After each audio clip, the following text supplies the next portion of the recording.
Dear students, welcome back to run পাঠশালা। আমি তোমাদের সাথে আছি শুভ্র সরকার এবং আজকে আমি কথা বলবো রাইট ফর্ম অফ ভার্ব নিয়ে। তোমরা জানো যে এটা তোমাদের জন্য, শিক্ষার্থীদের জন্য একটা ভয়াবহ একটা আতঙ্কের নাম, রাইট ফর্ম অফ ভার্ব। কিন্তু আসলে আমরা যদি ইংলিশের বেসিকটা খুব ভালোভাবে শিখতে পারি তাহলে কিন্তু কি হবে, রাইট ফর্ম অফ ভার্ব আমাদের কাছে একদমই সহজ হয়ে যাবে, খুবই সহজ হয়ে যাবে। তুমি যতটা ভাবতেও পারছো না তার থেকে বেশি সহজ হয়ে যাবে। তো চলো আমরা দেখি যে আসলে রাইট ফর্ম অফ ভার্বটা প্রপারলি সলভ করতে হয় কিভাবে, কোন ওয়েতে সলভ করলে কিভাবে এগোলে খুব সহজেই 10 আউট অফ 10 পাওয়া যাবে। So let's see.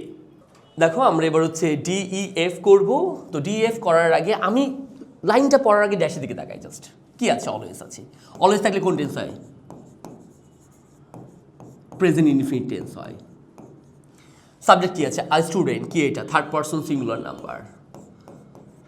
Third person হলে কি হবে? প্রেজেন্ট ইনডিফিনিট টেন্সের ক্ষেত্রে ভার্বের সাথে এস বাই এস যোগ হয়ে যাবে। তাহলে এই যে তোমরা বলো যে স্যার মিনিং বুঝিনি, কি বলছিল বুঝতে পারিনি, এগুলোর কি দরকার আছে? আমি কিন্তু লাইনটাও পড়িনি, আমি জাস্ট আমার ড্যাশের দিকে তাকিয়েছি, তার আশপাশের দিকে তাকালাম, অলওয়েজ পেয়েছি, আই গট ইট। তো এইভাবে তোমাদের এগোতে হবে। তোমরা পুরো সেন্টেন্সের মিনিং করতে গেলে কিন্তু ঝামেলায় পড়ে যাবে। এখানে চলে আসি, এখানে ড্যাশ আছে, ড্যাশের পরে কি আছে? Can not but. Can not but, আমরা জানি ক্যান নট বাটের পর কি হয়? ভার্বের মূল ফর্ম হয়। ক্যান নট বাটের আরেকটা ফর্ম আছে ক্যান নট হেল্প, বলে রাখি। ক্যান নট হেল্প এরপর কি হয়? ভার্বের সাথে আইএনজি হয়। গুলিয়ে ফেলা যাবে না। পরীক্ষায় ক্যান নট বাটের জায়গায় কিন্তু ক্যান নট হেল্পও থাকতে পারে, তখন কি করবো? ভার্ব ওয়ান প্লাস আইএনজি করবো। এখানে কি করবো? ভার্ব ওয়ান করবো, V1। তো আরেকটা দেখো, এখানে কি আছে? অফ আছে। অফ একটা কি? অফটা হচ্ছে প্রিপোজিশন। প্রিপোজিশনের পর কি হবে? প্রিপোজিশনের পর ভার্ব বসাতে গেলে সেই ভার্বের সাথে ফার্স্ট ফর্মের সাথে আইএনজি হয়ে যাবে। তাহলে আমার তিনটা ড্যাশ আছে, DEF। ডিতে কি হচ্ছে? ডিতে হচ্ছে ভার্বের সাথে এস বাই এস। আমার ইতে কি হচ্ছে? ইতে ভার্বের বেস ফর্ম, কারণ ক্যান নট বাট আছে। এবং আমার এফে যেহেতু প্রিপোজিশন আছে, ভার্বের সাথে কি হয়ে যাবে? আইএনজি হয়ে যাবে। এবার চলো অর্থগত দিকে। I student always dash to his teacher. তার টিচারের কাছে কি থাকে? ঋণী থাকে। ও টু হিজ টিচার্স বিকজ। তাহলে ওটা কি হয়ে যাবে? একটা এস হয়ে যাবে, ওজ।